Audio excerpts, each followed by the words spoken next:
watching Life in Law with David and Ella. This podcast is for general informational, educational, and entertainment purposes only and is not legal advice. David Ham is a Florida licensed attorney and member of the Florida Bar. Ella Ham is not an attorney and serves as the non-attorney office manager of Ham Law. Listening to or interacting with this podcast does not create an attorney-client relationship, and prior results do not guarantee a similar outcome. This podcast may be considered attorney advertising, and the hiring of a lawyer is an important decision that should not be based solely upon advertisements. Hello, everybody.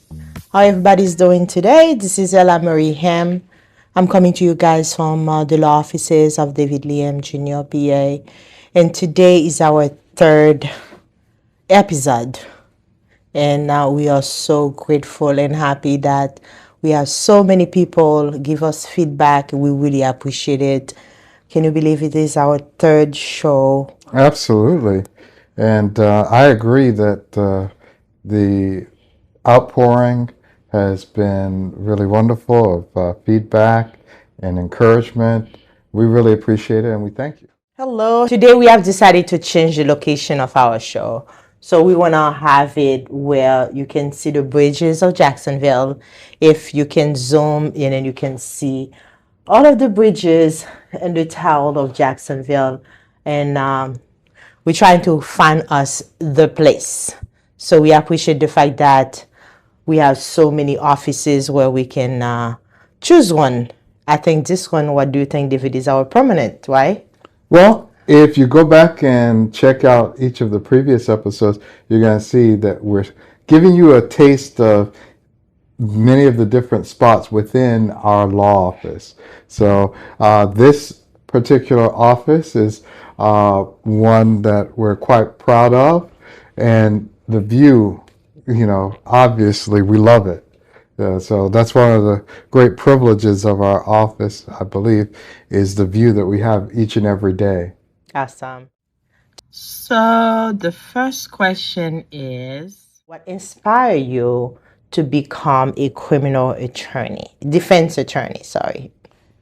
Well, there's a little bit of a backstory there, so I will just go right into it. When I was in law school, that was not what I had in mind. I was thinking about real estate of all things. I had a background in real estate before going to law school, and I thought that doing real estate law was what would be of most interest to me. And then from there into international, transnational litigation, which is private international law. But in law school, criminal law was actually the furthest from my mind. But when I got out into practicing, my first experience was in criminal defense.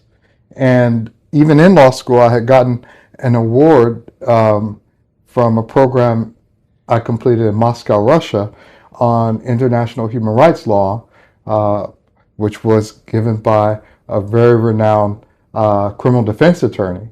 And so the experience there was all about rights. It's about protecting rights, individual human rights. And in this country, we're talking about constitutional rights, rights to liberty, and then often it's life. And so that's what really attracted me to it. And then when I gained that experience initially in the 19th Judicial Circuit, as in the Public Defender's Office, we're exposed to trying cases on a very regular basis. I recognize that this is where I could do tremendous good to help individual people. Oh, that's great. That's what attracted That's me what attracted you Yes. to become a criminal defense attorney. I usually mistaken in saying criminal law. Criminal attorney, you always correct him and say, no, you're a criminal defense attorney. So Yes. there's a big difference for those who are not an attorney like me. So it is criminal defense attorney, right? To me, it's more than semantics. Okay. So if somebody say criminal attorney, it's not bad either.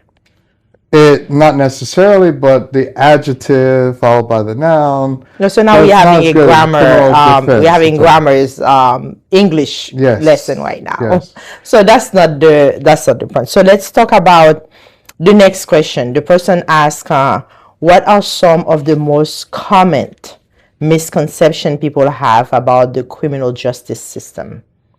Well, one that's very concerning is this notion that a lot of people have that just because a person has been arrested, they must be guilty of something. Or if a person is sitting in a courtroom accused by a prosecutor, they have to be guilty of something. And so that is very disturbing. It flies against our concept in this country of presumption of innocence, and the fact that people can be both factually innocent and they can also be legally innocent. And so hopefully in the questions I'll be able to go into a bit of what I mean by that.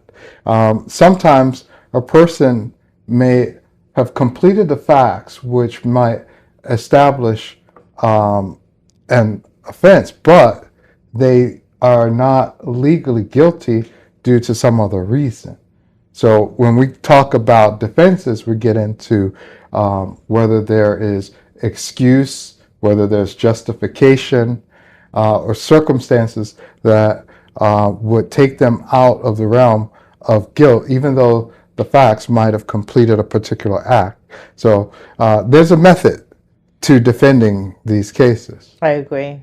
What inspires And really, thank you for giving that very lengthy explanation about the most misconception people have about the criminal justice system. So the next question, it's a very similar to the first question.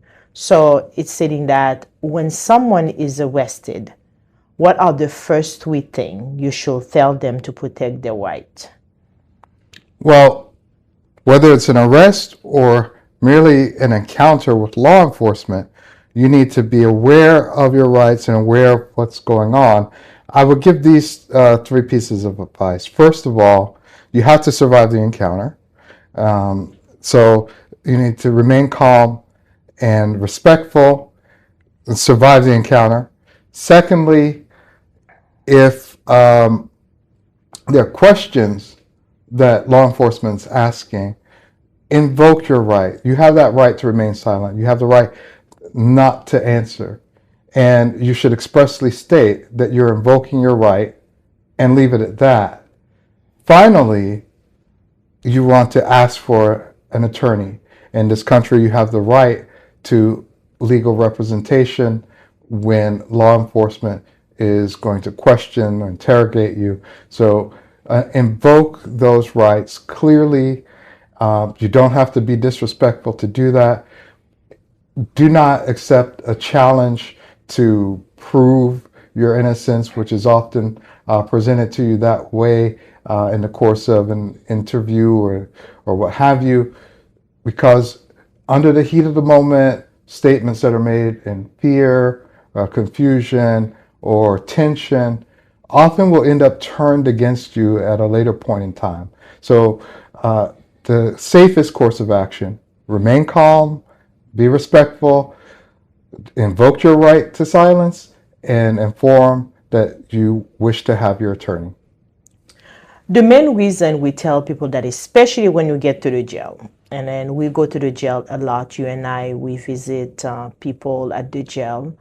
I don't do the consultation, but sometimes I go to take note with Mr. Ham. The main thing I usually hear you tell the client is the walls are thin, not go and tell everything on the phone or talking to other people. Can you elaborate on that for me? Why you make it imperative when you go see someone at the jail for make sure that you tell them to stop talking. Don't tell everything over the phone.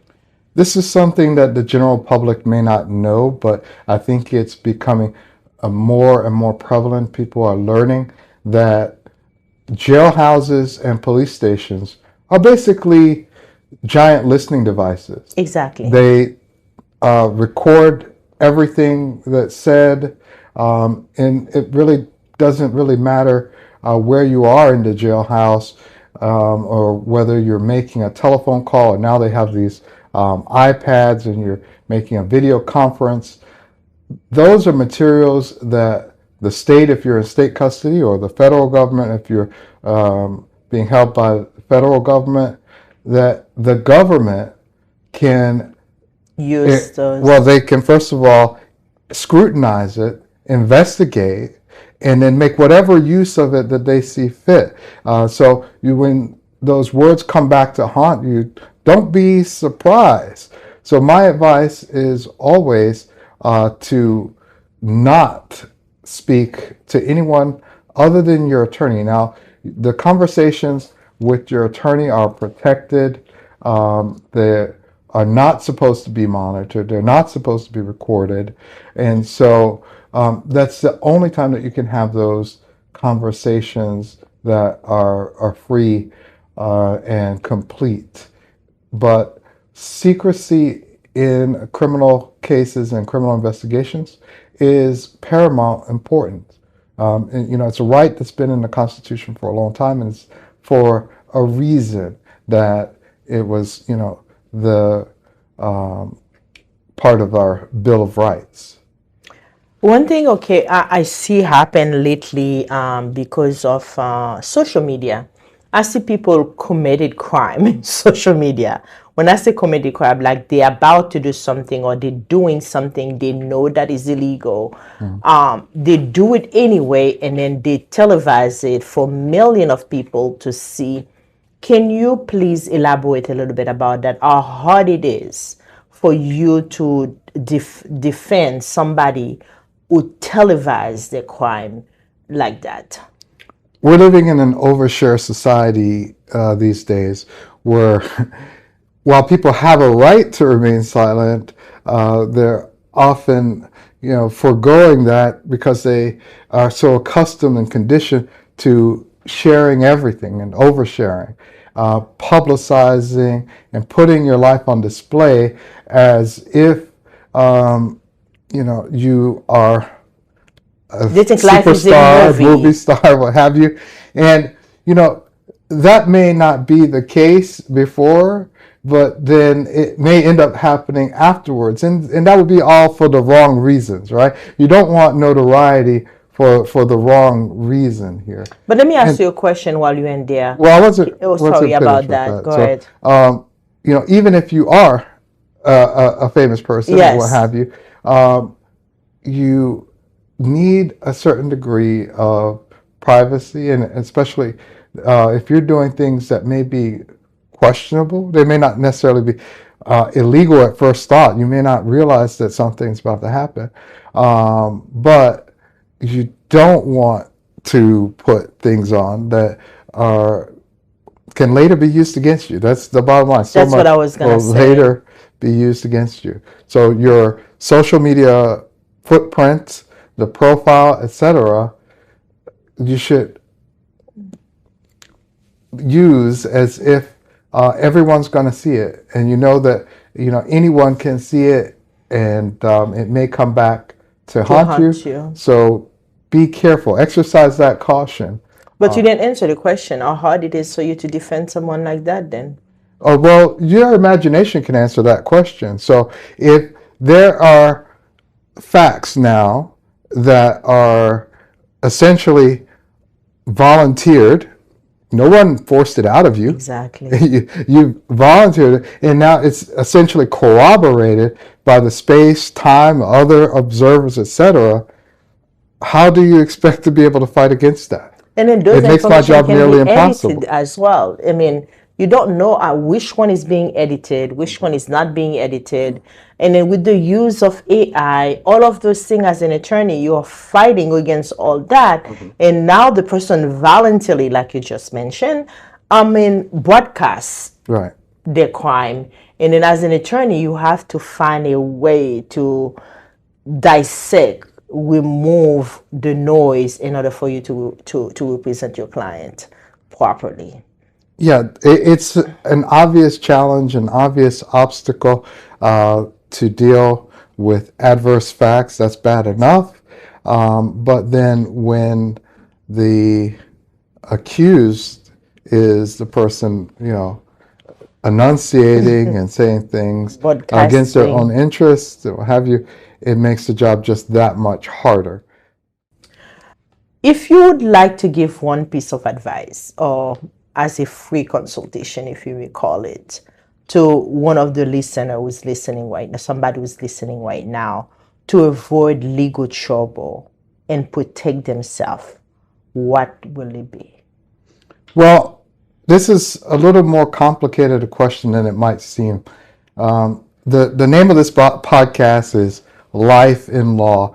The expectation is, of course, that you're still going to live your life, and you're going to do so in a lawful manner. Now, one way to go about that is learning what the laws are and having an expectation. But we live in a society, we live in a state where the laws are so numerous, it's nearly impossible to know all of them.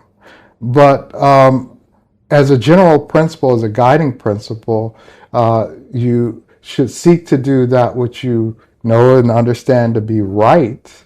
And then if the accusation arises, you must take those actions that we talked about at the beginning to protect yourself, to protect your rights, and to seek legal counsel and to seek that representation, and never assume that the government is on your side. So let's say you have a case. Can you, before I ask that question, because somebody asked the question, what is the case? If you got a case, a criminal case, the person pled, and another one going to trial. Can you explain the difference between going to trial in a case, or if the person accept a plea deal? Okay, so I'll discuss a little bit of criminal procedure in the state of Florida. Let's deal with state court first, as we do handle both state and federal prosecutions. So, in all of these instances, you have a government entity prosecuting an individual, rarely an organization, but prosecuting someone, accusing them of violating a criminal law, which is different from a civil law because there's a stigma attached to that violation.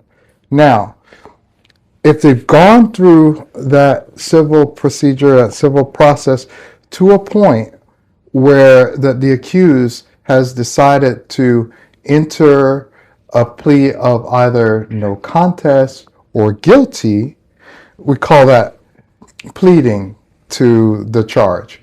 Because the third available charge is not guilty, which is the initial plea that most people enter at arraignment. So let's do it where you're formally charged with the offense. You have an opportunity to give one of those three responses. And the usual response is not guilty, so that you can investigate and receive the discovery from the government, review their evidence, prepare your defense, and then decide how you want to proceed from there.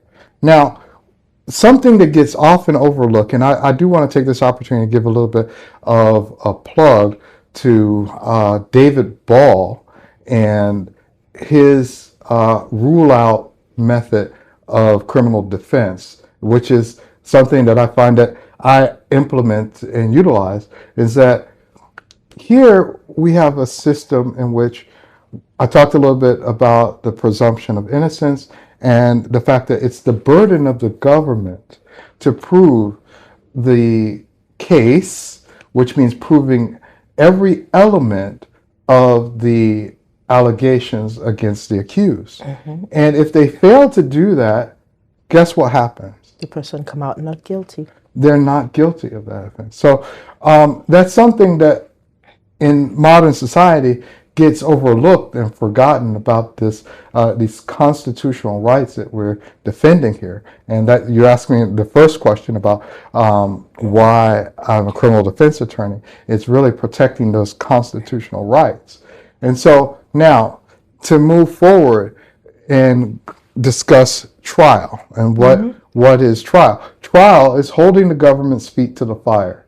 It's requiring the government to prove every element beyond a reasonable doubt, and if they fail to do so, there's an acquittal. That means that the accused is not guilty of the offense.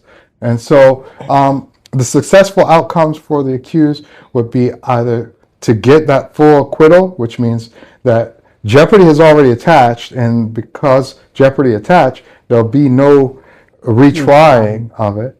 But short of that, you could end up getting the case turns out to be a mistrial in which there may be having to do it all over again. So there are several other results that could occur short of an acquittal, but would still be good for the accused and bad for the government. So trials are expensive affairs. It's not just the cost of your legal representation, and the costs are on both sides. Extensive amount of money is spent in these criminal prosecutions on both sides of the table, and there's not just the cost in money, there's the cost in time and the emotional cost, especially if you're sitting in jail and having to suffer and endure the cost of being in jail while defending your liberty. So difference between a trial and plea, often you find people making what's called a plea of convenience. By plea of convenience, we mean we're not saying necessarily that you're guilty of the offense. We're saying that in order not to have to face this trial, not to have to face the possible consequences that can come from being found guilty at trial, we have a negotiated plea agreement, which happens actually in the majority of cases, that there be a negotiated plea agreement which resolves the case. Thank you very much, Mr. Ham, for explaining it with detail. I hope the viewer understand, and then if you got additional questions, don't hesitate to call us at 904-307-3888.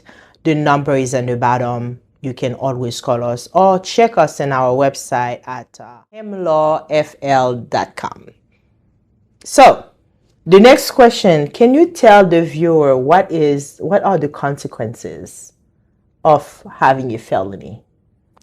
Well, not just felonies. First, let me explain the difference between a felony and a misdemeanor. Yes. Felonies are generally considered the more serious offenses. They're punishable by more than a year in jail. So misdemeanors are those that are punishable by up to a year in jail. Oh, in jail, okay. So with the felony, prison sentences are likely. Now, consequences. You will face consequences that may affect your employment, may affect your voting rights, your family, may affect voting rights. Depending upon the nature of the offense, you may lose your right to drive. All kinds of privileges to participate in society are at stake. And when it comes to things like employment, it may not be just a felony that would have those adverse consequences. If you work in a sensitive area, say an area that involves children, school system, something like that, there may be consequences even for misdemeanor convictions, and there may be consequences concerning certain licenses that you hold. I'm not going to say which consequences may apply, but just know that a criminal conviction can have serious consequences, another of which you will hear in the plea colloquies, as we call them, when someone pleads to a particular offense, is that if you're not a citizen of the United States, yes, that you may be subject to deportation. and there may be other immigration consequences. You may not be able to show good character in order to naturalize. So even if you don't get deported, you might end up still unable to become a U.S. citizen if you're a lawful permanent resident, so forth. So those are consequences that have to be examined carefully prior to your decision to accept or enter into a plea with the government. HimLawFL.com. So, Mr. Him, the next question we do have for you. What is the benefit of hiring a private attorney or the person to go with the public defender? In my opinion and my experience, the greatest benefit of hiring a private attorney is the individualized attention to your case, as well as the access that you will have to your attorney versus the public defender's office. A private attorney, not only the fact that you have access to your attorney, more often you can call, you can come to the office, schedule a time to sit down, and then if the person is in jail, you can go there to have a period of time talking to them. I think it's the attention that that is provided. And I'm not saying that the public defender, they don't do that, because I don't know. I don't work in the public defender's office, but I will say that in the hiring a private attorney, you get the one-on-one attention, the discovery that being done, all of those things, in my opinion, is... Let me tell you one of the reasons why I think it's really hard for the public defender's office to do that is because the caseload is so high.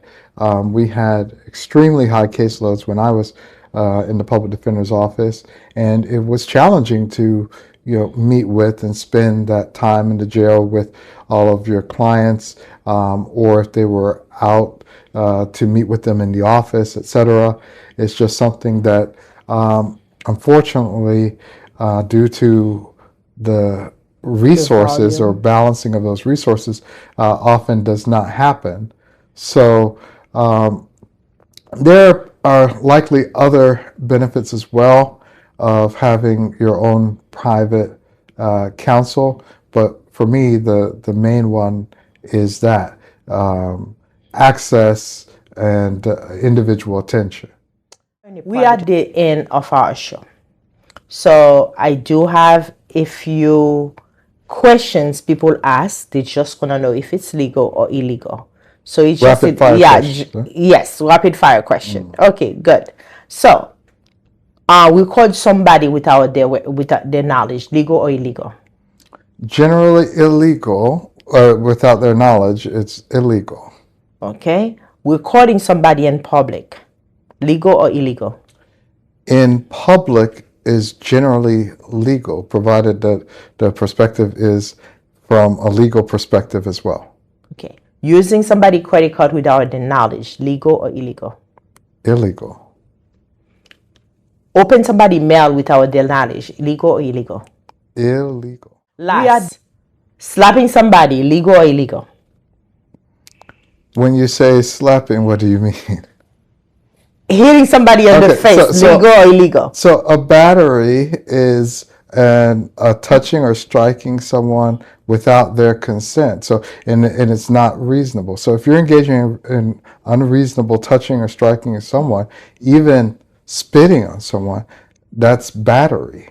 Oh wow! And so yes, Last. Even though this whole show has been about criminal defense, we've gotten very little into the methodology of defending against crimes. But briefly speaking, one way of approaching it is negating each of the facts or elements that the government has to prove. We did talk about that a little bit when I gave a shout out to David Ball and the rule out method. So if they don't prove those things that those facts happen, then that's one method. There's something else that some people often refer to as sodded, meaning some other dude did it as a defense, where that, if you're not the person, someone else was. And that's a form of alibi. So we can talk about alibis as well. And then the two that I did mention is if there was some justification for your action or excuse. So in future shows, can go into the whole what we call actus reus of the guilty act, and then the So what mens about if rea we that's get the required next show to if be a the mental continuity? state was present or not.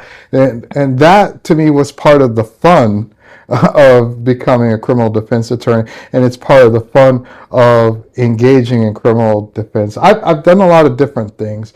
I will have to admit that criminal defense practice is one of the more fun things that I get to do.